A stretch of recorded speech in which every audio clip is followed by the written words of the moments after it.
sundalo galing sa Kanon, sundalo galing sa Luzon. Hindi yan sila niniwala mga yan. Sana chip. Sana chip. Yung Kanon, yung grupo ng mga kabilang ng Pagkikwa.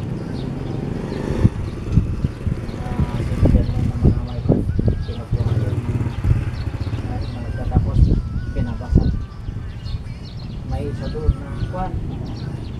Kahit ano hindi na, hindi mabasag. Bakit ba? May paano? Doon na sila naniniwala. Bakit hindi mabasag?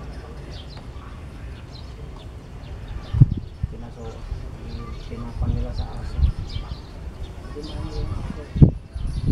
Sinubukan na sa dalawang paa. Manok. Ganyan din. Takot na yung manok dahil pagtutok na. Lipat na lipat. Takot na yung manok. Hindi namin yung manok. Yung aso, ano din. Pinalo yung aso para ano. Natakot na, nangyari-nervyos na lang yung aso.